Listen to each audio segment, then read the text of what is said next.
I feel like we try to put everybody in the same box. And it's like, okay, go to therapy. Some people, the therapy's not enough. Some people don't need therapy. We have to trust people in order to live in a functioning society. So the idea like, oh, I don't trust anybody. Like, yes, you do. I think Jay said on a song one time, he was like, broken sometimes is better than new. Because when it's new and it's shiny, it hasn't been through anything. That's the part that relationships get hard because you're looking for the perfect person. That's why I think you can be in love with two people at one time.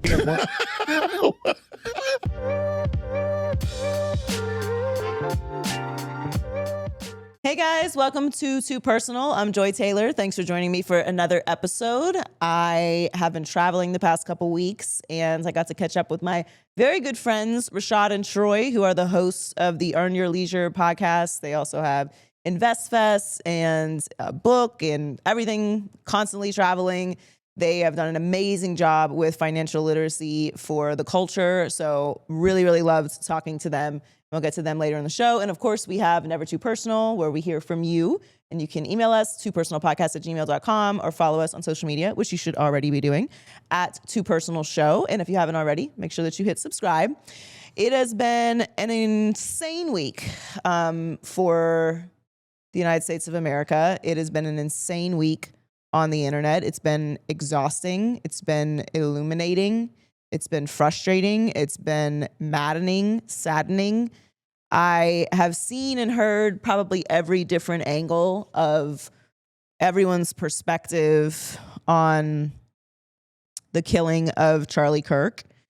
And I don't really like to immediately react to big stories like this. I like to let things marinate and see what people are saying, see how I feel about what people are saying. I don't really like to be the first one to the microphone when something like this happens. And through that process, I have had a lot of time to reflect on how I feel about the dialogue surrounding it, how I feel about the reactions, the firings, the consequences to simply quoting him that have happened. People that have posted about it who have otherwise never shared anything related to social issues or politics. And I've really digested and consumed a lot of content and quotes about the situation. And I have a few takeaways. One, I really struggle with the statements, he was a family man.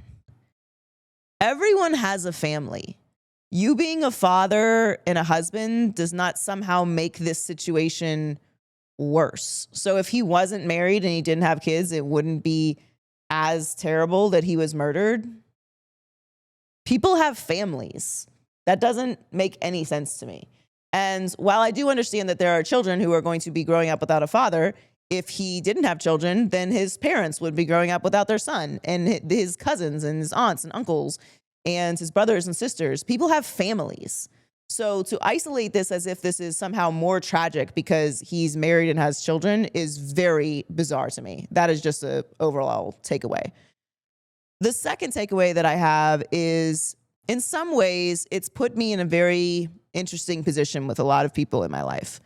I did unfollow a lot of people because of what they had said about it, but I'm now watching people. One thing we know is there's going to be more violence. I'm not wishing for this. I actively wish there was less gun violence. There have been 10,527 gun-related deaths in America this year.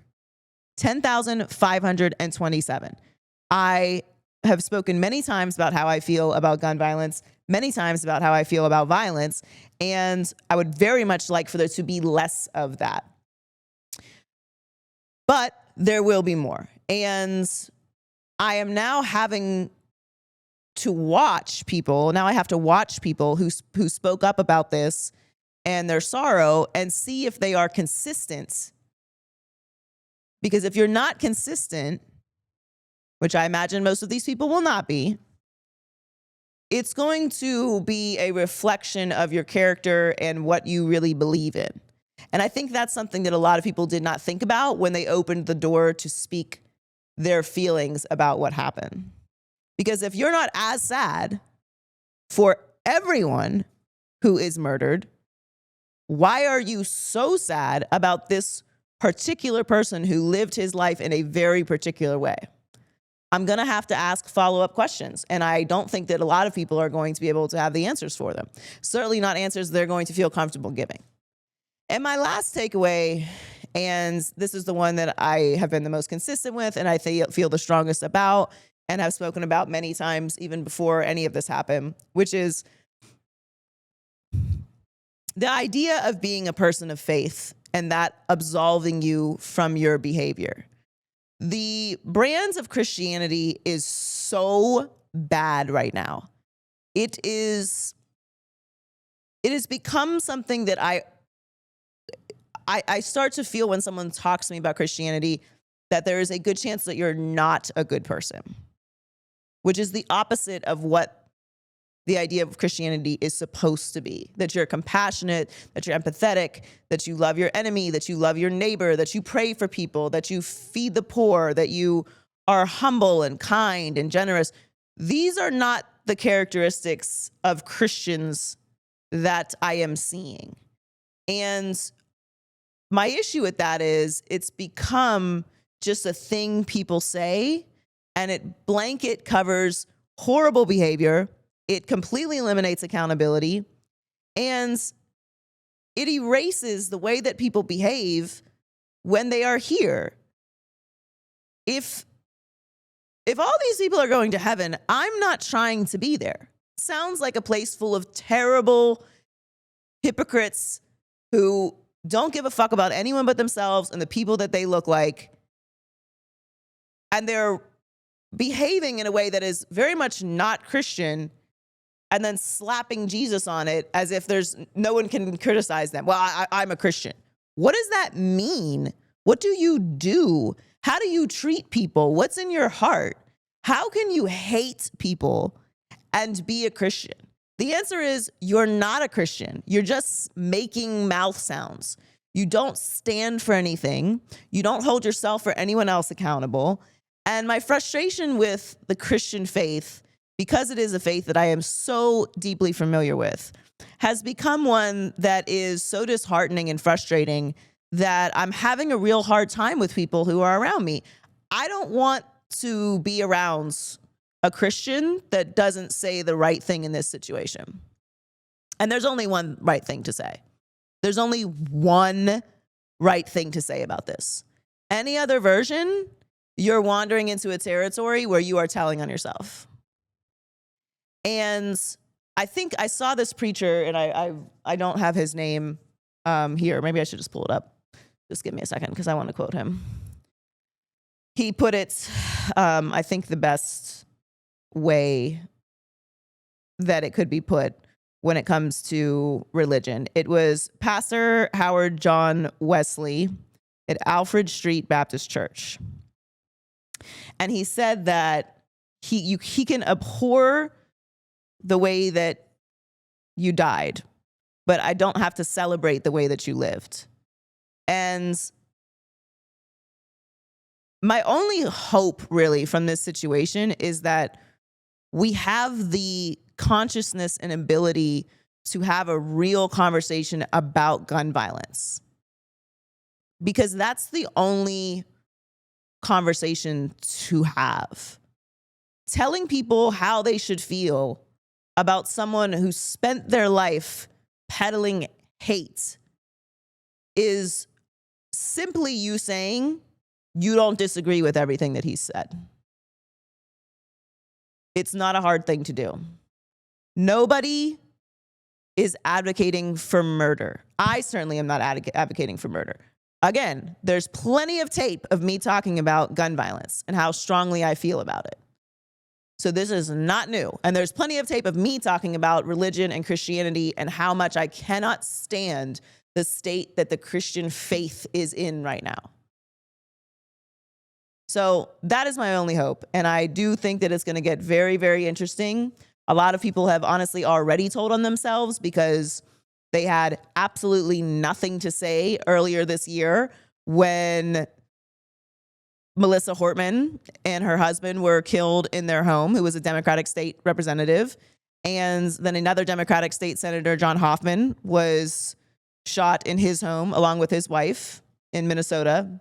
They had absolutely nothing to say about that. That is actual political violence. Again, Charlie Kirk was not a politician. He was not an elected official. He held no public office. Those were two politicians who were attacked in political violence, political gun violence.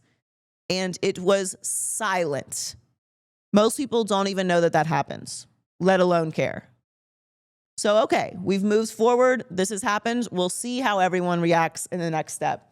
And I will be watching because I anticipate a lot of people are going to have a very hard time explaining themselves when they aren't as loud and they aren't as sad. And unfortunately, because of the society we live in, they're likely going to get the opportunity to show how they really don't stand for anything at all. And the things that they claim they don't stand for, they have just endorsed. All right, let's get to Troy and Rashad from Earn Your Leisure. All right, I'm very excited for this one. This is a full circle moment. My friends Rashad Bilal and Troy Millings of Earn Your Leisure. Of course, financial advisors, entrepreneurs, the Earn Your Leisure podcast. Of course, the authors of You Deserve to Be Rich are now on Too Personal. Welcome, guys. Thank you for having us. I love how you started with of course. Like, of course. Of course we're those things. Of course you're all those things. No, you guys, man, we've met in 2020. Yeah. 2020. Yeah, yep. When I first did your show. Yeah. Which was, it feels like a lifetime ago. Yeah. It feels like everything has changed since 2019 and we're just like in some vortex now. But we're coming off of InvestFest, which you guys recently wrapped up. What was different about this year's InvestFest? I've been to two. Yeah. And they're always, of course. of course, and they're always great. And I tell you guys all the time how proud I am of you and what you guys do. And I've seen how people get excited about your work. And, it's not just like a podcast, it's really a lifestyle. Mm-hmm. But how was this year's InvestFest? I feel like it was the best one that we had so far. It was the most people that we've ever had. How many people was it? 25,000 per day. So people-wise, it was the biggest. It was the most programming that we ever had. We started Friday, early in the morning on Friday, and ran all the way through to Sunday night. We've never done that before. We've had satellite events, like a comedy show at 85 South. That's something that was new this year. And just like the impact, pitch competition was amazing. $225,000, $250,000 was given away. We had panels on everything from artificial intelligence to real estate. We had 3 stages running simultaneously for the most part. Vendors, we had over 400 vendors. The vendor marketplace was crazy. Magic Johnson, he was amazing as far as the headliner. People are saying that's probably the best headliner that we had. And then, of course, we had Juice. So I mean, I was waiting until you got to that part. Anytime we get to have Joy there, it's a blessing. So yeah, of course, the NIL panel. So yeah, I think we hit on all cylinders. Yeah, I think people said that we got closer to our community, and so when you can do that at that scale, it really means something. Like you said, all the numbers he said, but watching the everyday person have that celebrity drawing was crazy. We're watching people that 3 years ago were doing their 9 to 5, and now they're on a stage and 4,000 people are coming to see them speak. I mean, yes, Magic Johnson, of course, but we had Jack Dorsey there as well, a guy who rarely speaks, but saw the value in what we were doing and decided that this is something he wanted to do. The partnerships, like you said, the networking, the idea of having a deal room, right? A lot of times people hear all these venture capital deals that we're involved in or we're talking about, and they never get to be inside the rooms of when those things are taking place. So we created that this year for our community. So a lot of business, a lot of networking. I said that Invest has become like the family reunion meets homecoming meets the best business conference you could ever think of in a festival form. So yeah, I think we nailed it this year.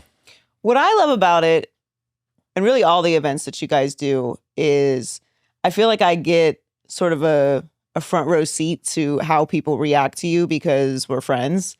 And seeing people come up and talk about like how you've inspired them, or they've learned something, or they've grown their business, or they've been able to expand, or they've been able to buy a house, or do all these different things just from what you guys talk about and the information that you give.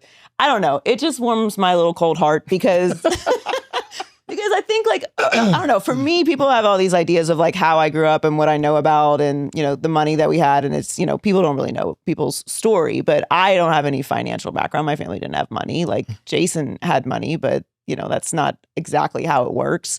And I've had to teach myself and learn the way that a lot of people have had to learn in our community about financial literacy, about debt, about credit, about home ownership, all these things. So it's something that they purposely keep out of education. Mm-hmm. Like we joke all the time, like, why do I need to learn calculus? Like, I don't know how to balance a checkbook. But it's being at InvestFest and like having the energy. I always tell people when they ask me about what it's like being there, I'm like, it's special because it's just a large group of people who are trying to do better in life. Mm-hmm. Like they're not trying to find a shortcut. They're trying to educate themselves. They're trying to find a community, grow their business, and do better in life. And that's a palatable energy when you're there in the room. Yeah, I feel like a lot of times people feel alone in those spaces. Like you can be in a silo thinking like, I want to do better, I want to do better. And there's no common place where it's just like-minded people. And that's what InvestFest really has become. Right. And it's like learning another language. For sure. It's like learning another language. If you didn't grow up around money, or even if you did grow up around money and you had people that were irresponsible with money or didn't have a good relationship with money or understand wealth, or like you have to learn all of that. And not just from like a math perspective, like what these terms actually mean, how do you apply them? Mm-hmm. And if you're trying to be an entrepreneur, I mean, every entrepreneur will tell you you're going to fail a bunch of times. You make a bunch of mistakes. You're going to spend money on stuff you weren't supposed to spend it on. Mm-hmm. That's part of the journey. But if you're actually trying to, you know, build wealth, you have to learn that language. No, 100%. And it's something that, like you said, there's no real school for that. A lot of times, even if you go to business school, like that's not, you know, everyday entrepreneurship or investing. So the things that they teach you as far as like supply and demand chart, stuff like that, like that's not something that you might be using as a entrepreneur that's, you know, getting started online, or, you know, somebody that has a podcast, or somebody that wants to trade stocks, or somebody that's buying real estate. So you get to learn from people that's actually doing it in real time. That's the best form of education. Is like learning, that's like a form of mentorship, really. Like, you know, there's really no way to duplicate that. You can't go to any university and duplicate the success of somebody that's actually done it. They have to actually be able to share their real life experiences with you. So I think that's a major part of it as well. The thing you just described is literally my story, right? Like I don't come from a financial background. My parents didn't really come from a financial background. So I had to teach myself this foreign language. I think the beauty of this moment is that just being an educator, as I'm learning, I get to teach. And people are learning along the way, and then they're going and teaching people from the things that they heard, which is completely different from when we grew up, right? Like this wasn't in your school curriculum. You didn't talk about this in the barbershop. If you knew somebody, it was kind of like, yeah, he knows what he's talking about, but I don't really trust him because he, you know what I mean? Like, and now it's like, even used to put money in banks. Right. It was, I mean, we could go there. I mean, it was the mattress. It was the shoebox. It was like, if you put your money in a bank, you were a sucker. The person who had the account. But now, when we realize the education behind it, that's the commonplace now, right? Like people are talking about brokerage accounts, and when those people walk up to us, it's not like it's scripted. They really mean that. Like they have more money than they've ever seen in their lives, right? And it feels almost not real at first until they realize, wait, I can keep doing this. I can keep doing this. So that value exchange always stays there, which is why they come back and support every time. What's the worst advice that you guys are seeing on the internet right now? What's the worst financial advice that's getting circulated? Worst advice? That's or just like something that you've seen recently. You're like, no, that's not it. The stock market is the biggest gamble you can make. I see that a lot, and it's always interesting to me when I'm watching people go on Prize Picks and people. I was about to say, I can think of a lot of first bets. Yeah, I mean that. You know, you got to think about. When you're not educated in a space and you don't know anything about it, it feels like that. It feels like if I put my money there and I lose it, that's a gamble, because that's what we know, right? If we make a bet and we lose, that's a gamble. And then you realize how the wealthiest people in the world became wealthy and remain wealthy and increase their wealth. It's creating a business, having people own shares in that business, and watching that business grow over time, having it publicly traded.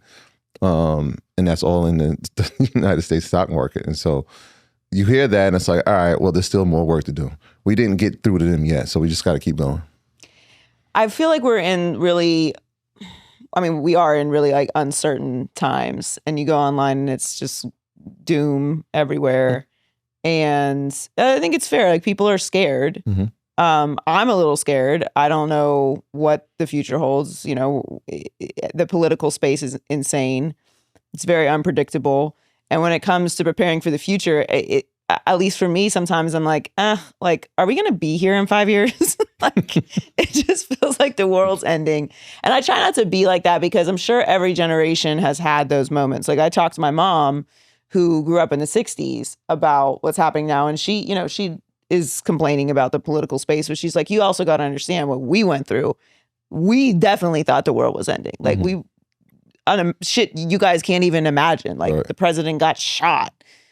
Martin Luther King Jr. got shot. People were getting shot all the time. Like, right. there was no rights. It was a whole different world.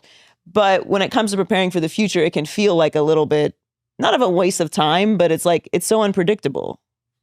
Yeah, I feel like, it's one of these things you can't really put too much thought into it, but you got to put a lot of thought into it, because if you put too much thought into it, then it can become depressing. And you can kind of, really just go down that rabbit hole of fear and uncertainty, and, that causes a lot of anxiety. So you have to live in the moment, but then you have to plan for the future as well. That's important. You can't be one of these people that just like disregard the future. So I think it's a balance. Like, I feel like now we have a lot of mental health issues because people have more access than they ever had before. And, you get stuff thrown at you 24 hours a day, whether it's on Instagram, whether it's going outside and everything. So, you kind of have to walk both sides of the street almost. Like, you can't be oblivious to what's going on. You have to kind of look to see what's happening. But I don't think you can live in that, because if you live in that, then you can literally consume your whole life, which is thinking about possibilities that could potentially happen. Are robots going to take over the world, and when the aliens come in and stuff like that. So, Judgment Day. yeah, you gotta be in the moment, looking at the future, but not too much in either space. Yeah, it's like insurance in that sense, where it's like, in case shit happens, right? Like, we're gonna live in this moment, but we're preparing in the event something happens. And so you treat it like that, right? Like, you make sure that you're paying attention to the way things are moving, the way the market's moving, the way the economy's moving, the way the labor market, we were talking about that last night, that's moving. All those things are going to play a major part in the future. What can we do right now? So, I mean, it's the balance, like you said. What's your personal anxiety right now? About light and future? Yeah. No, not really so much anxiety. It's just a matter of just, There's nothing that keeps you up at night? I mean, it's just stuff that just happens throughout the course of the day. Like, I'm building a home, so that I got to deal with that all the time, or, just thinking about different things like that. But I don't really have too much anxiety for the most part. It's just, just thinking about, like, okay, what's going to happen in the future. Not really too much. Like, I feel like anxiety is something that you're extremely concerned or nervous about. Like, I don't really get too nervous about, like, most things. It's just thinking about different things. You know something. No, I know. We always have conversations about mental health, and I think we have some differing opinions on it. In what regards? Well, I mean, how do you feel about therapy? I feel like it's helpful. It's beneficial. I feel like why you laughing? I feel like it could be helpful. I feel like everybody has to walk their own path. Like, you know what I mean? So yeah. Definitely, there's different degrees of it as far as mental health spectrum is concerned. I feel like some people need therapy for sure. Some people can be their own therapists, like communicate with themselves or communicate with different people and work out their problems that way. Some people might even need more intense forms of therapy. Some people need medication. So I feel like we try to put everybody in the same box. Mm-hmm. And it's like, okay, go to therapy. Some people, the therapy's not enough. Some people don't need therapy. So everybody needs to express themselves. Sometimes you can express yourself to your friends. Sometimes you can express yourself to yourself. Like you can have conversations with yourself, right? Like, and kind of work out problems internally. Do you guys talk to yourselves? I talk to myself all day. I have to actually check myself because sometimes I'll be talking to myself and I'm like, oh shit, like there's other people in this room. I don't know if I didn't Like say out that loud? Nah. I need to though. Yeah, that's cool. I'm not knocking that. I don't really talk to myself as far as having a conversation, but I talk to myself internally. Like, I feel like talking to yourself is deliberating problems, going through solutions. I got to plan out, like, especially if there's a confrontation. Yeah. You know what I mean? Because I don't want to go to jail. So I'm like, okay, like they might say this. Yeah. But what you gonna do? Oh, that's fair. That? Yes. So yes, of course. That's a form of talking to yourself. Yeah. I'm not shy about the fact. But she's saying out loud though. Like you're not doing it out loud. Yeah, like no. I'm not having full-blown conversation with myself. Troy, why did you do this? No, I play both characters. Oh, okay. Yeah, okay. That's different. That's important. No judgment. What's your view on mental health? Well, I think that it's a spicy topic still in the community. Mm-hmm. I think it's something, growing up, mental health obviously was not a conversation that any of us had. Sure, it wasn't something we acknowledged. I think that even calling it mental health still gives it an unnecessary stigma. We don't have these conversations about dental health.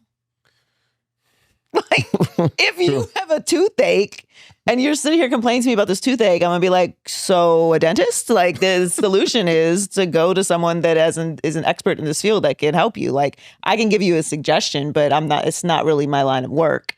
Even if I had a similar experience, it could be something totally different.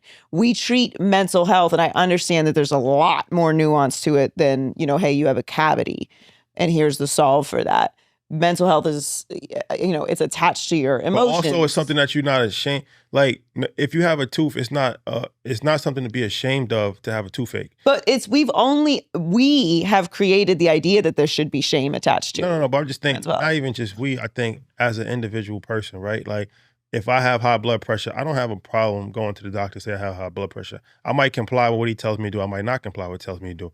But if I'm depressed, I don't feel good about myself anyway. That's why I'm depressed. Right. So I don't feel good. I'm trying to convince myself that I'm not depressed. Or if I have even more severe mental illnesses, right? Like, you don't even know. If you have bipolar, if you schizophrenic, it's a little complicated because it's like a lot of times you can't even identify that you have something wrong with you.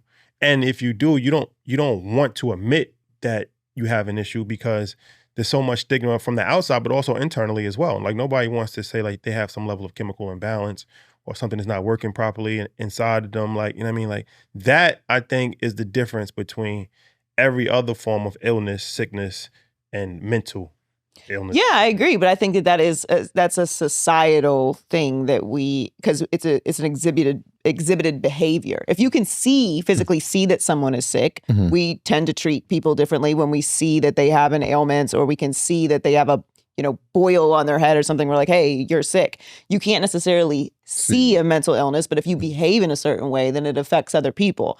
I guess just for me, I think that we stigmatize it by putting it into a category of an option. Your emotions and your brain control everything that you do. They control your ability to function. So to me, I just look at it as another doctor's appointment. Like, if I'm going to the gynecologist, if I'm going to the dentist, if I'm going to the, eye doctor, whatever, mental health should also be in whatever form it is that you need, whether it is therapy, whether it's meditation, whether. How can you get help for something that you don't know you need help for? Well, because in my opinion, everyone has emotions. Everyone has some form of trauma. Everyone has things that they're dealing with in their life. We may not think that it's elevated to the point that you need help, but it's maintenance. And if you look at it as maintenance, then you may not ever get to the point where you need actual, trauma therapy or something like that. But because we don't treat going to the dentist as an option, we don't treat going. You think everybody needs to have to speak to a therapist? I think everybody needs to have a mental health regimen. Yes, because everybody has emotions and everyone has. That's what I was going to. It feels like. I hear what you're saying. It's like pro therapy. I just want to let you both know that if y'all ever need to call someone, like, I'm open to talk. I love y'all both. I love you too. Thank you. You can call me too, but I don't know that I'm ever going to give anybody good mental health. I'm going to be like, please call a professional. But I mean, it's an interesting time even to have this conversation in the way you're looking at it. 10 years ago, our community didn't look at it like that. I think the more that we're open about that, even in my family, like having those conversations, like what does therapy look like? Not for just me, but like even my kids who have gone through a pandemic and now have to figure out what life looks like post-pandemic, dealing with adolescents. That becomes a conversation because it was like in your school, it's like you got the guidance counselor, but how often do you go see the guidance counselor? Right. So even having those type of talks. The guidance counselor was like the highest form of therapy you got as a kid. Like, it was free. They were like, what do you want? Yeah, what do you want to be when you grow up? Like that's as far as I was going. So the guidance counselor now would be the therapist in the real world.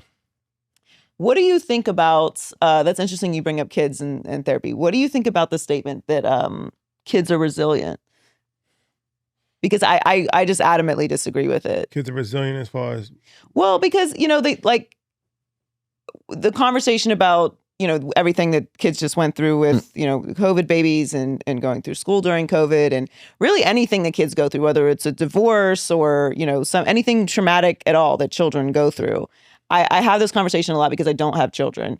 And I feel so strongly that the statement that kids are resilient is a pass for adults to just give themselves a pass for the trauma that they are bestowing upon children. I don't think that their own personal traumas or whatever. Okay. Like, I don't think kids are resilient because I was a kid and I lived, but now I'm a fucked up adult. So like, no, I was not resilient. I didn't die, but like, no, I think we as adults, we scapegoat kids because they don't have the language to express themselves. Okay.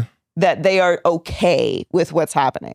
And I disagree with that because I know adults and we all have traumas or things from our childhood that were unresolved. And it was probably another adult like, they'll be all right because they're not crying, because they're not acting out, because they're not exhibiting some sort of extra behavior. Yeah. I mean, it definitely plays a part as far as resiliency has many different forms. You could be resilient as far as not dying.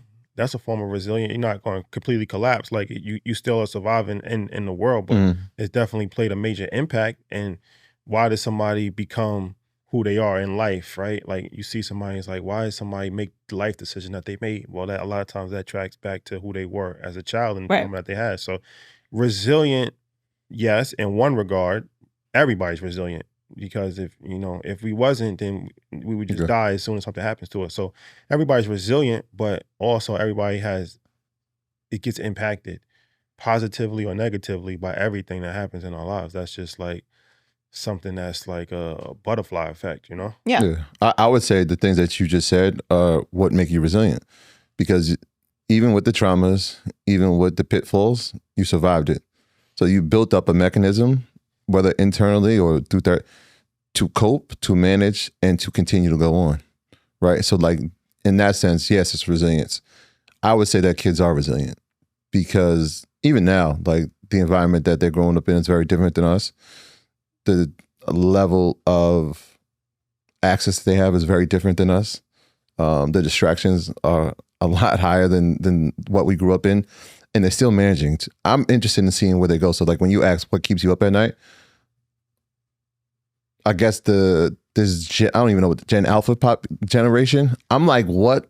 I wonder what after Gen Z. Yeah. Okay. What is the world going to look like for them in 10 years when it is, hey, I went to school, but there is no job for me when I came out, right? Like, or I have to invest and I don't have money. Like, what does that look like? It doesn't keep me up on that, but those are the things I think about, not really from a personal standpoint. So I go back to resilience. Yes, I think kids are resilient. I think you're resilient.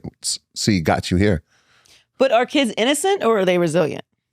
Innocent as far as, what do you mean by innocent? Like I think of children as innocence, right? Like, well, who gets to live? Women and children, right? Like we're supposed to protect children. Yes. They're innocent. So if they're innocent, how are they also so resilient to like not be impacted by adults' behavior? Well, you definitely get impacted. You could be innocent and still be impacted, but at some point you lose your innocence too. So you could lose your innocence at 10 years old, you could lose your innocence at 8 years old, you could lose your innocence at 18 years old. So at some point in time, you're going to have some level of things that start to happen to you that you gonna be put into the world. Yeah. That's different. So like I said, a kid could be 12 years old and be a killer, really, like, to be honest with you. So is he innocent? No. Is he a child? Yes. But he's been exposed to things that changed his reality and made him, a different person at a very young age. So I feel like children are born. Some people say children are born into sin. I don't believe that. I think children are born in the perfect form. The world makes them sinful. What they're exposed to makes them sinful, but that takes time. It doesn't happen as soon as you're born. Like as soon as you're born, you're not a sinful person, right? That doesn't even make sense. But I was pretty bad, baby, but over the course of It's time, documented. We live in a world that's negative. it's a little demon. Yeah. For the most part, right? The world is negative for the most part. So everything that we get exposed to, that plays a part in corruption, and it corrupts the mind and the spirit over the course of time. We all 80s babies, right? So just imagine how many families, young men, young women, innocent kids, father gets ripped out the home, mom is murdered. They have to build up a resiliency, right? There wasn't innocence, but life happened, something traumatic happened. They had to build up resiliency. That resiliency shaped who they were. Could they be effed up adults because of that trauma? Sure, but I think the piece that you're saying is like, what's the outlet? Who do we talk to? When do we talk? That helps with that. Why you say you're an effed up adult? I mean, I'm a pretty fucked up adult. Yeah. Like in what way? By whose standards? I mean, listen, I'm functioning, but like, I pay my bills. I'm very hard on myself, as you know. But I think I'm extremely traumatized. I have PTSD, for sure. PTSD from what? From, years and years of abuse and trauma. Not just relationships. I mean, I grew up in an abusive home. Childhood. Yeah. I think your environment you have no choice but to be shaped by your environment. True. Right? Like that affects everything that we do. It affects our relationship with money. It affects our relationships with other humans. It affects our relationships with our families. I think that in our community, there's so many generational traumas that are passed down that we all acknowledge, and they affect everything that we do.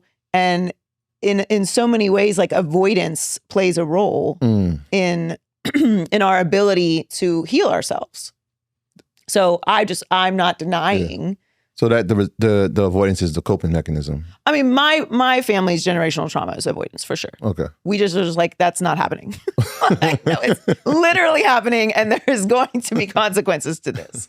So I just am acknowledging that now.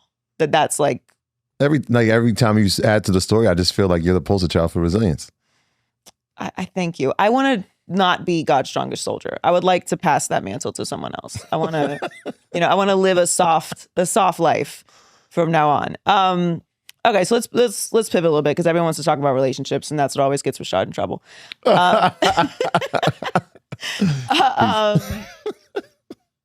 I want to ask you about prenups. What do you think about prenups? I personally think that prenups are like, there was no way I would not have a prenup if I got married again. I think it's a smart decision as far as... Do you think everyone should have a prenup? Anyone can do what they want. I can't make... That's not what I asked you. I think it's advisable for everybody to have a prenup. It's insurance. Like I look at it like everybody should have life insurance. Everybody has to have car insurance. Everybody has to have homeowners insurance. Everybody has to have flood insurance. Why? Not because you think your house is going to burn down, but in the event that it does happen, you're prepared. So why would you have insurance on every aspect of your life, but the most important thing that you put all your eggs into, which is a marriage, you don't have insurance on that? Like, just from a rational thinking standpoint, right? That doesn't make sense to me. It's not romantic. It depends. The stigma that's been put on it makes it feel like it isn't. But what he's saying is true. Like, I'm married and I don't have a prenup, but I wasn't even educated on what a prenup was. Right. Nobody around me had one. My parents didn't have one. I never knew what it was. But if you put a stigma on it, like, oh, wait, you got a prenup? It feels like why did you do that? Oh, you don't trust that person. Like, no, this is actually a responsible conversation, a mature conversation, a financial conversation that I feel like people at that level should have, especially if you got assets that you came to the table with, assets that she came to the table with. Yeah, we probably should have this conversation. This is actually like, I love you. I want to have this conversation. I mean, I'm being sarcastic when I say it's not romantic. I actually think that, and you're married. Yeah. So I think that marriage is the most important partnership that you will ever enter in your life. Mm-hmm. And hard conversations are essential to it being successful. So if you don't have hard conversations before you get married, how are you going to have hard conversations when you are married? Right. Finances, what you do with your assets, where you live, what school your kids go to, what you spend money on when it comes to vacation or leisure. All of those things are going to be a conversation when you're married. So why you should absolutely have a hard conversation about what happens if it doesn't work out. It doesn't mean that you want it to work out, to your point. You don't want your house to burn to the ground. Right. But in the event that it does burn to the ground, you would like to know you have insurance and a plan so that you are not living on the street. So I think prenups have become a little bit more of a conversation. Like back in the day, it was like, if you have a prenup, like he just doesn't love you. The stigma. Yeah, like, and people think prenups is just like a flat thing. Like each state has different rules for divorce. Right.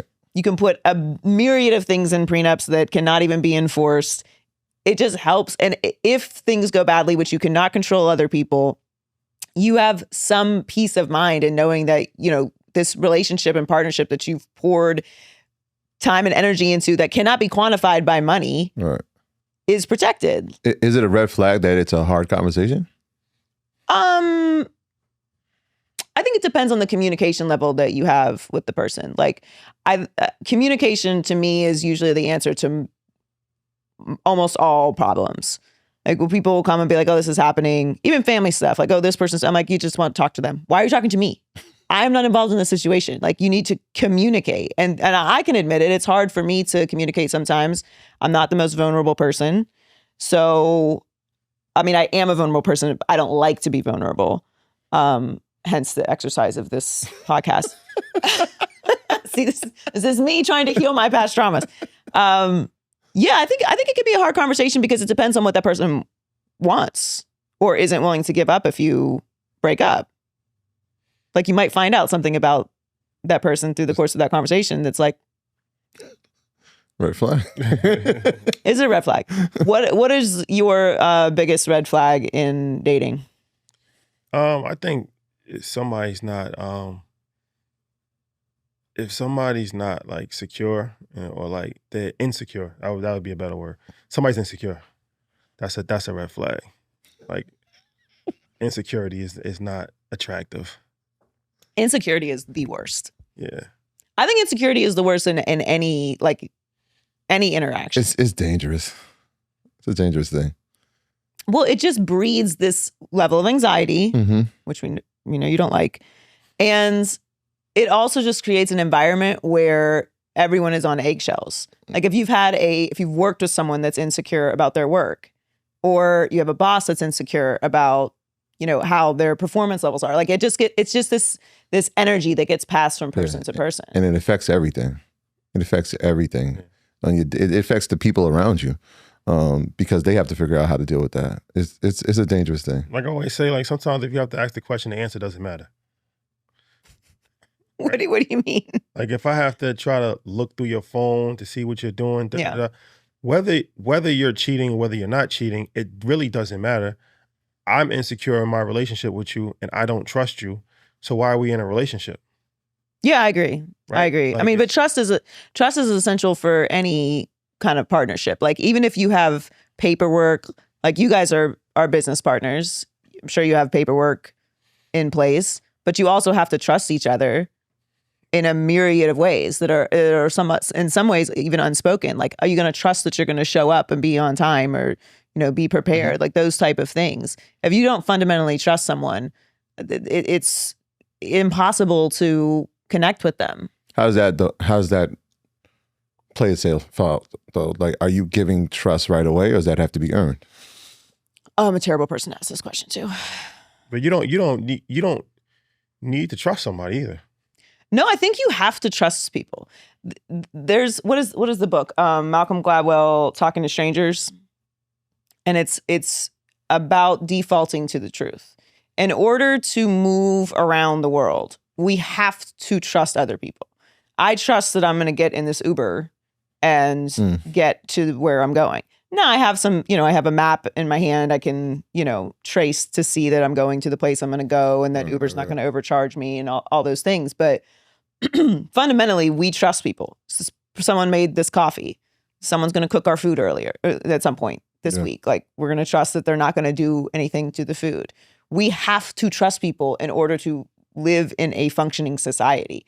So the idea like, oh, I don't trust anybody. Like, yes, you do. You do trust people. On a certain level. That's a good point. Certain level. There's different levels of trust. But why you say you're the worst person to answer? Because I don't know what trust is right now. Like trusting people, because you fundamentally have to trust people in order to function.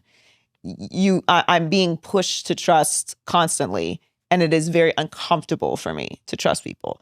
And I can recognize when I am pushing myself out of my boundary of trust, and it like makes me feel uneasy. And then I have to talk myself out of freaking out that I've trusted this person.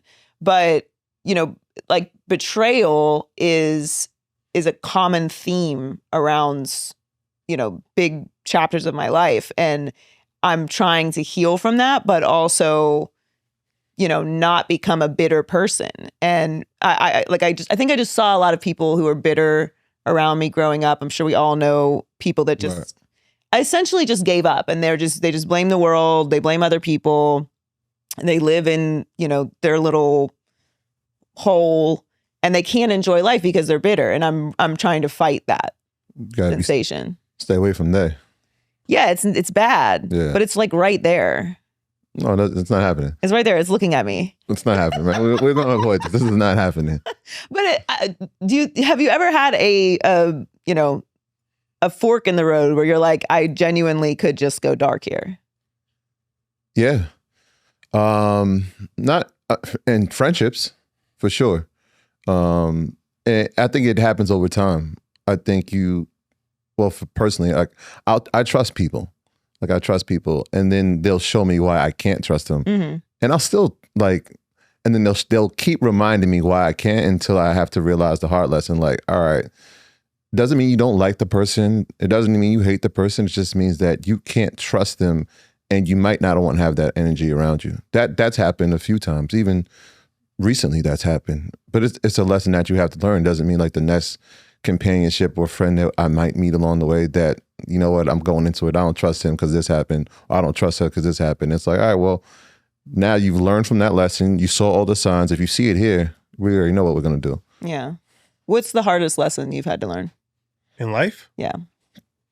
Man, it's a lot of lessons, but you can't have expectations for people. Like, you got to just let people just be themselves. And just, like, when you have expectations of people, you're going to get disappointed 9 times out of 10. Well, I'm packing some things here. How do you do that though? Like, how do you not have expectations for people? That's a Zen way of moving through the world. I mean, you're a pretty Zen guy, but no, when I say expectations, it's like, all right, like, of course, like you said, the trust thing, you got to expect certain things. Like, I'm expecting that you're going to be here. So like, that's an expectation. But I'm just saying, as far as life, right? Like, I'm not going to be disappointed because I'm not putting too much expectations on anybody. So if you want to do something that might potentially disappoint me, like, it's not going to hit me the same way. Because I didn't put them on a pedestal. I didn't put, or just the expectation of them doing anything at all, good, negative, positive. Like, it's like, all right, like, if we doing business, let's just do business. I don't completely trust the situation all the way around, but I have enough trust to do this. But, you always got to keep one eye open at all times. And I'm not living in a fantasy that, every single person is the greatest person that ever walked the face of earth, and nobody can, like, people do crazy shit all the time. Yeah. So it's like, all right, let's just keep that in the back of our mind that at any given moment, some crazy shit could happen. But do you think you can, like, feel deeply for people if you are always open to the idea that they could turn on you? You have to, it's like you can, but you also gotta have some level of disconnect. No, they're gonna think you don't love me, bro. Like, you gotta have a healthy level of I'm never gonna play you. I promise. They're gonna think that we don't love each other. I mean, I agree with you, but I do think that some part of me is a little sad about that. The healthy level of disconnect. Okay, you're calling it healthy. Yeah, maybe. I don't know that it is. When you say, and I'm just listening to it, when you say the healthy level of disconnect, is that also equivalent to be emotionally unavailable? Are they the same? Is it in the same realm? I mean, for you too, I guess. Yeah. Because you said you agree. Well, I agree. Yeah, I do agree. I think but that's because of life experience. Like, there's definitely been times where I'm like, yeah, I'm in love. I don't care. Eyes crossed too. I believe you. But now I think, from experience, I just think that I agree. Like, I think you have to stay a little bit, you got to touch grass, at all times. It's just about being balanced. Like, I believe in being balanced. Like, and somebody could be a good person. Doesn't mean they're a bad person, but they can let you down. I don't put any level, like that level of devotion is that's God. You should be devoted to God. Like, I mean, if you believe in God, like that's who you should be devoted in. Because that's a perfect entity right there. That's not something that has the ability to let you down. Everybody else, your mother, your children, everybody has the ability to let you down. That doesn't mean that they're bad people, right? People make mistakes. It could be your mistake, and anything can happen. But I feel like that's when you really start to go off a deep end, when you have so much undenying blindness. I'm not going to be blind. Like, you know what I mean? Like, I could love somebody, I could love people, I could pour into people, but I'm still not blind in the situation. I'm going into every situation in a rational thought process. I'm not going anything like opioid love, addiction with friends, money, relationships, business. I'm not doing that because that's not even intelligent. Have you ever done that? No, not really. But I mean, you kind of might put a little bit more into one thing than the other. But I don't think I've ever been like 100% fully, like, I'm just oblivious to anything. Like, you know what I mean? Like, that's how you get killed. Like, you know what I mean? Like, really, like, that's not even safe. Fun. That's not even safe. It's fun to do, though. Gotta go there. It's dangerous. It is very dangerous, but it's fun. Gotta go it's there. fun. I'll never be back, but it is. It's a place. It is a place. Do you agree? Do you agree with him? Do you agree with us? I don't necessarily agree. Again, I've been married for like 14 years, right, and we were together more than that. That's just in a husband-wife relationship. I'm different. I'm different. I grew up around relationships. I enjoy relationships. I enjoy the companionship from my wife. Even in my friendships, like that's why I said, like, how he says, like, wait, we don't love each other, bro? Because I fully trust these guys. Like, there's certain people in my life that I know for sure, no matter what, they've got my back. Even if I'm looking at something the wrong way, I know they have my best interests in mind. And so experiences have shaped his viewpoint, and I think experiences have shaped mine. And all the relationships I've had weren't always healthy, but I feel like I've learned so much from them. I feel like almost sometimes when there's a mistake or there's a mistrust that happens, I feel like it makes you stronger. Mm-hmm. I think Jay said on a song one time, he was like, broken sometimes is better than new.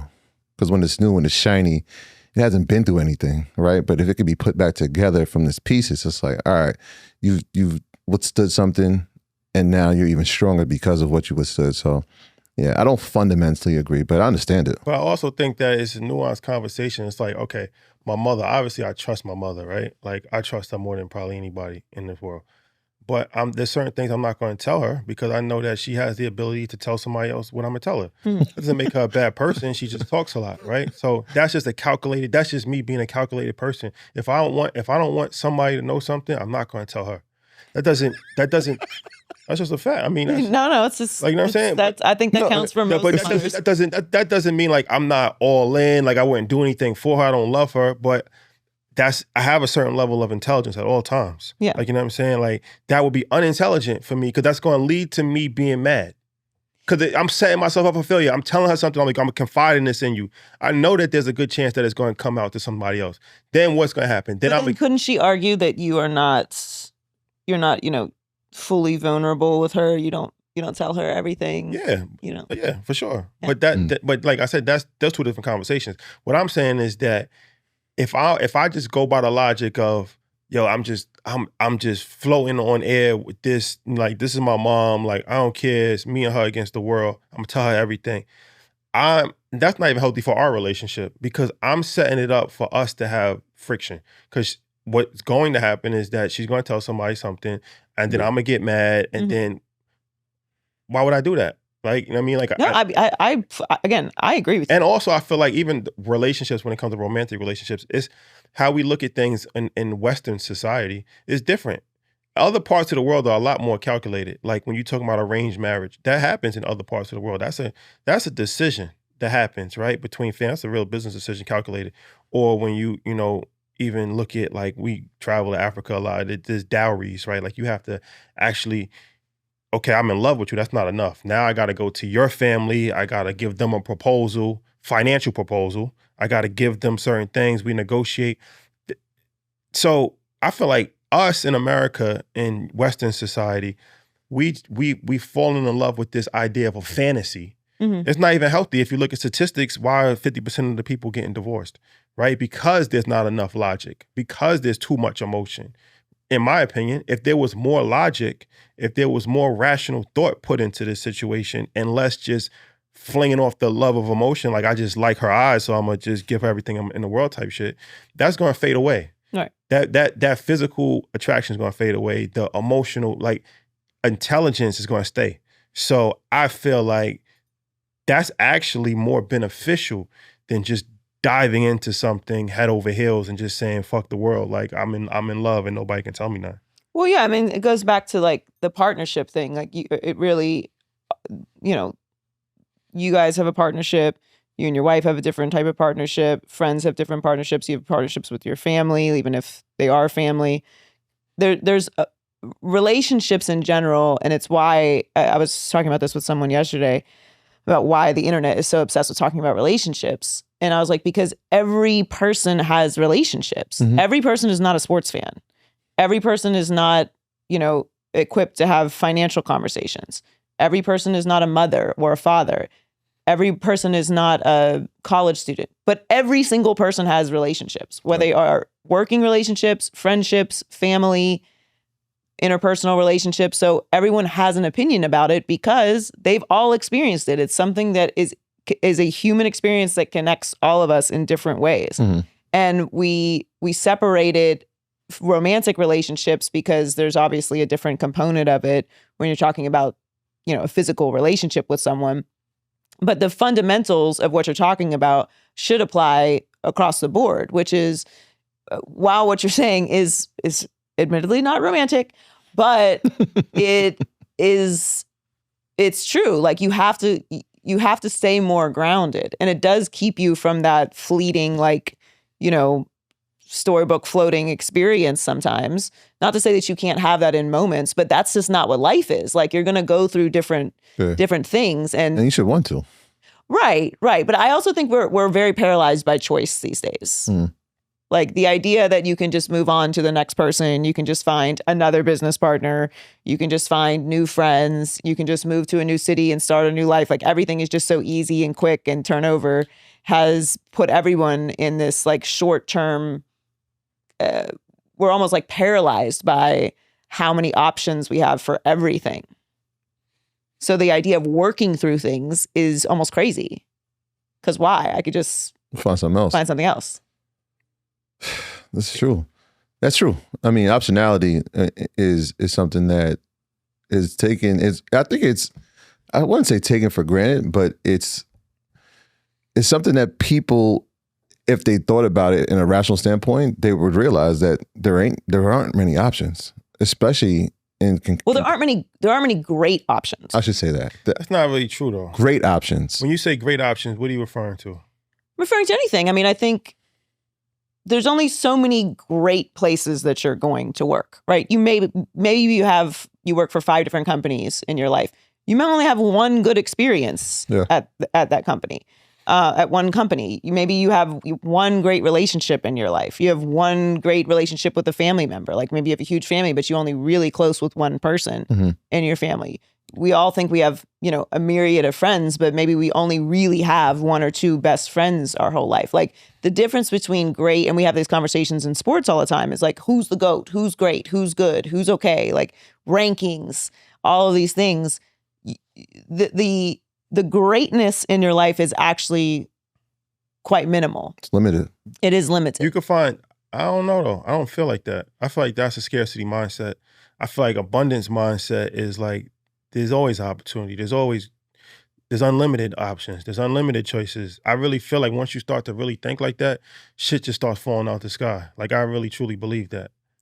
I believe that good things can happen. But I also think that you do need to value and put work into and have patience with things as well. 100%. But I do feel like like old school was like, fuck it. I don't like this person, but we just gonna ride it out. And then you become 70 years old and you're miserable because you've been with the person. Like that's what they don't tell you. Like, yeah, they was married for 40 years, but they was miserable for 38 years.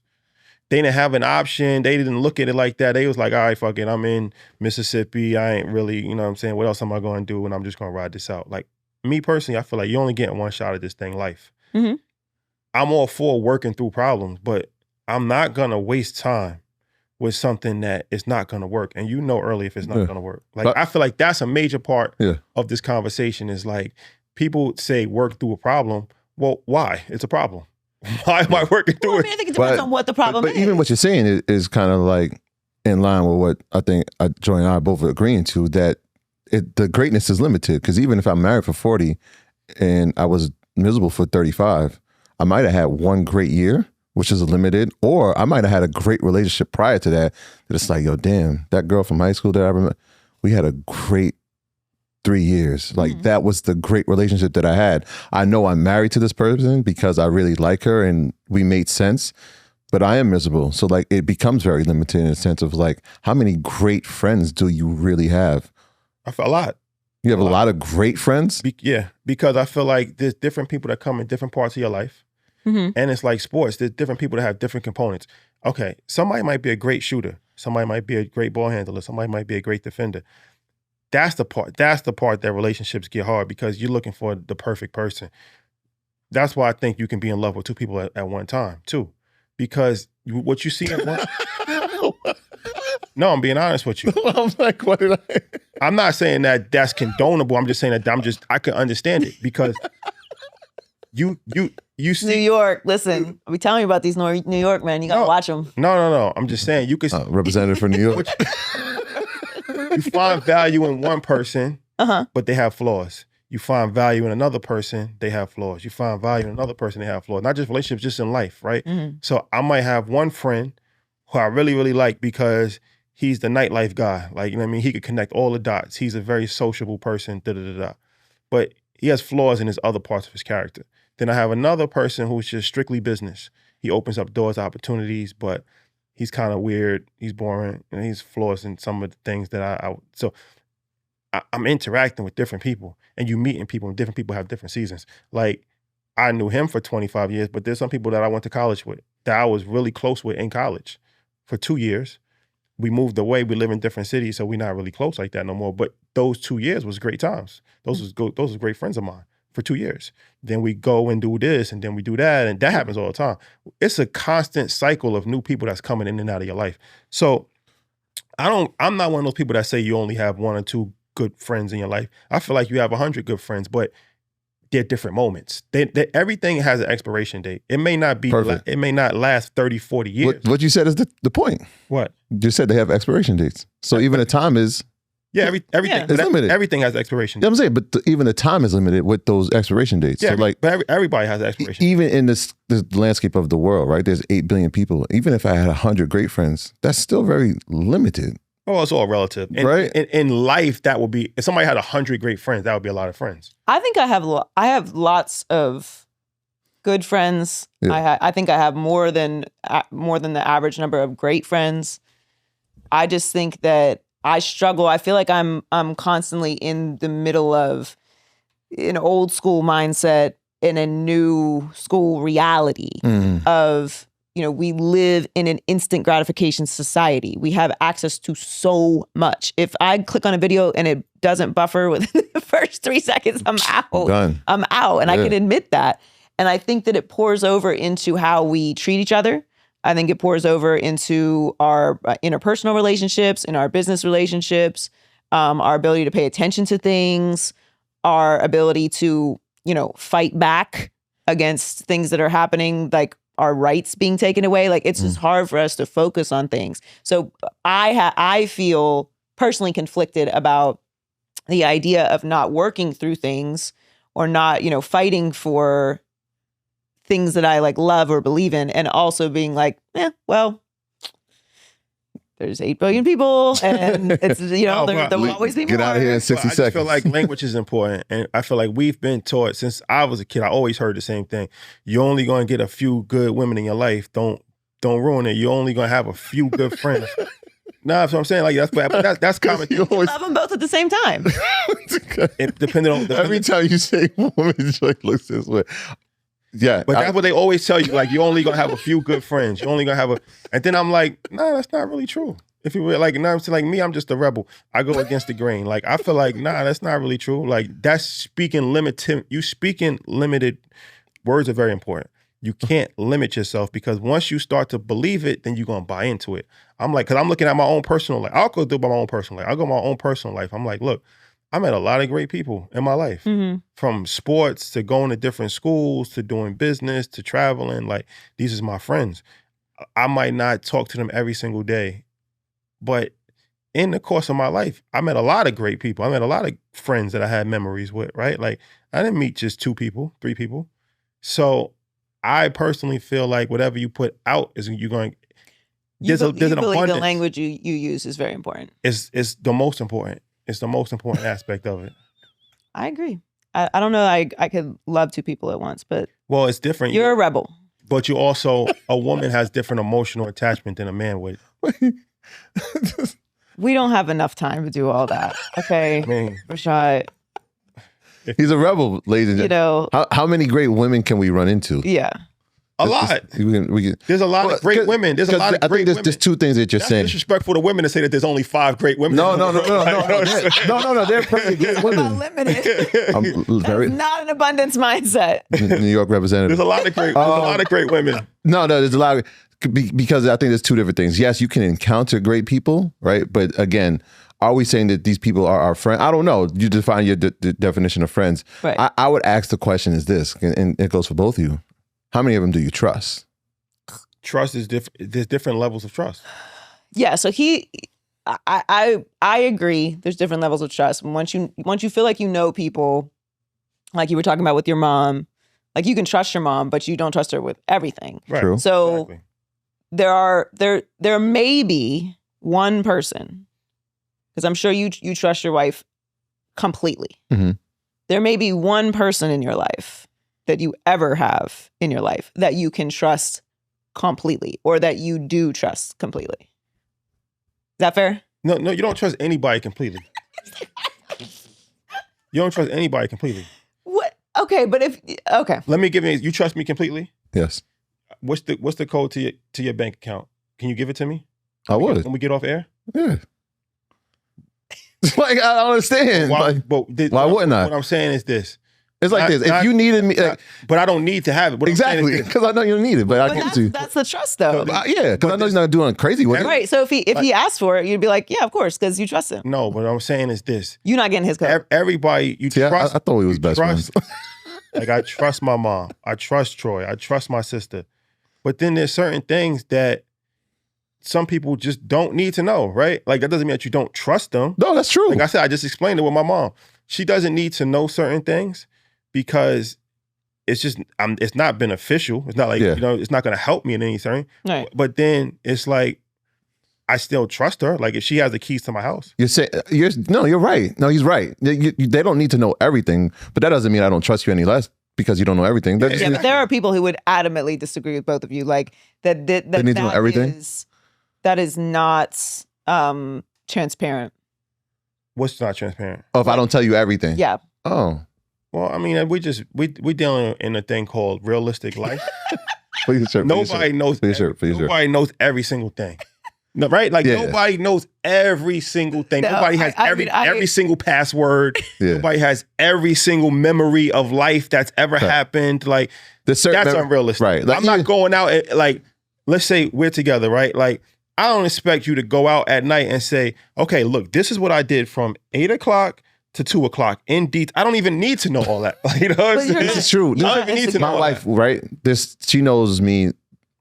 Like these two, him and my wife, they probably know me better than anybody. But there's certain details of my life that she doesn't know about me that he does because he's been here probably longer and has traveled with. We've had different experiences, and there's certain parts of him like she don't know because right. It's just about the access, and I don't even know if it's transparency because we are transparent and we are transparent. It's just that our relationships are different, our experiences are different. Yeah. I agree with both of you. I think that. So who are these people who are not going to agree? New York representative. Hey, they're going to be in the comments. They. Okay, we're going to do a rapid fire before we get out of here. Let's do it. What is the song you're listening to the most right now? Right now? Yeah. I just listen to random songs. So right now, the last day I've been listening to Live and Die in LA by Tupac. I don't know why, but that was just in my spirit. One of his favorites. Song. So that's my favorite Tupac song of all time. So I just like listening to Tupac. What am I listening to now? Chains and Whips, Clips, Kendrick. My son loves that song, so he's in the car with me a lot. A place you visited you'll never go again. Place I visited I never go again? I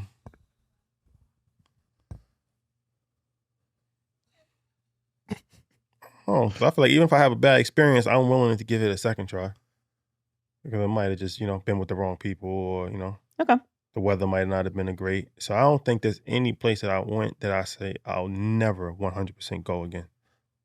I want to preface this by saying this is no disrespect to the people that are there and no disrespect to anybody that comes from there or the family still lives there. I haven't had the greatest time in DR. I've been there like 3 times. Oh, okay. Each time it hasn't been great. I probably wouldn't go back to DR at this moment. I haven't been to DR. Yeah. Biggest financial mistake that you've made? Oh, buying a house, doing the house. Building a house? Yeah. Yeah, you're not loving this. No. It's my neighbor.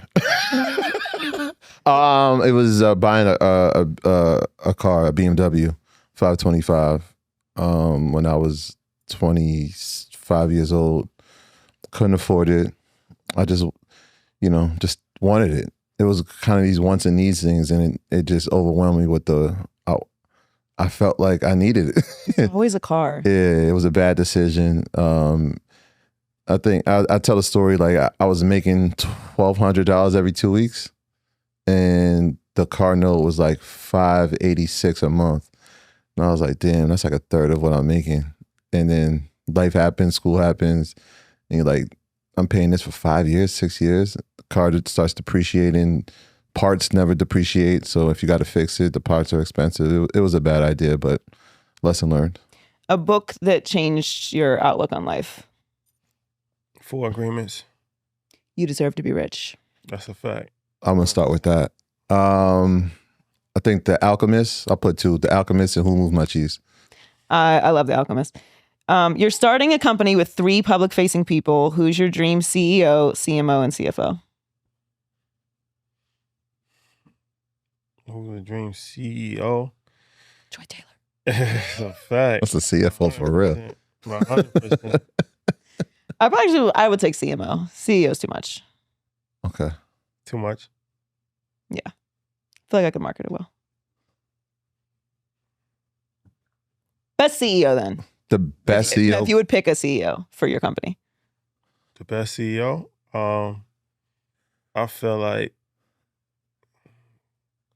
the best CEO, I feel like Warren Buffett is the best CEO as far as, his temperament, what he's been able to accomplish with his company. Everybody talks about him being an investor, but his company, tremendous track record. You never hear, he don't have to go to, Washington and do what everybody else does.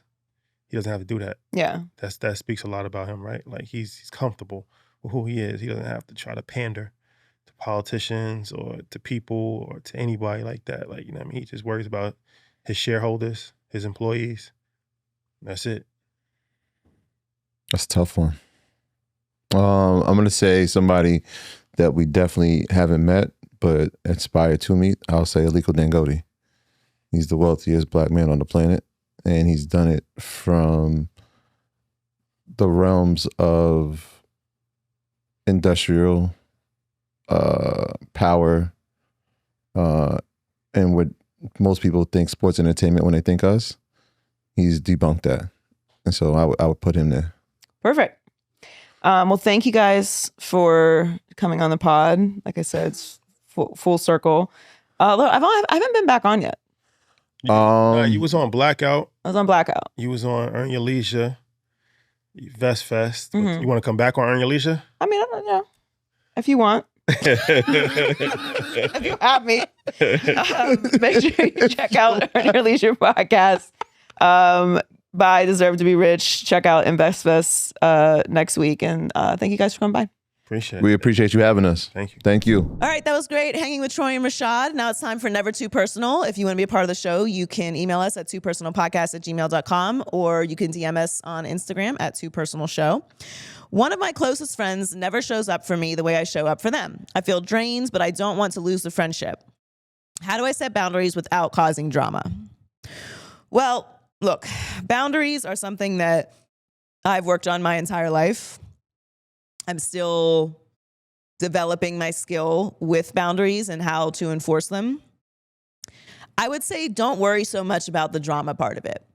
If you are not being treated the way that you feel you deserve to be treated in this friendship, then communicating with this person is essential. And you cannot control how someone reacts to what you say. And I think a lot of times we avoid hard conversations or uncomfortable conversations because we don't know how the person's going to react and we don't want to feel like we caused the problem. So instead, you just live in the problem that you have and allow that person to continue treating you a way that you don't want to be treated. It really makes no sense. Wouldn't you rather just have the uncomfortable conversation and perhaps fix the friendship, or learn that they don't really value you as a friend at all, and then you can stop putting your time and energy into this person? I think boundaries are essential to healthy relationships. There is no relationship that you should have where there are no boundaries, no matter what anyone says to you. Boundaries are healthy. Even if you are in a long-term marriage, boundaries with your parents, boundaries with your children, they are essential to a healthy relationship. Boundaries in friendship are essential to healthy friendships. So it's good that you know that your boundaries are being stepped on, but the conversation is just one that has to be had. Drama is happening already. So you're better off finding out if this person is your true friend or why they're not treating you with the value and respect that you deserve. But this is a great question. Thanks for writing in. If you want to be a part, twopersonalpodcast@gmail.com, or follow us at 2personalshow. Make sure that you subscribe, and we'll catch you next week.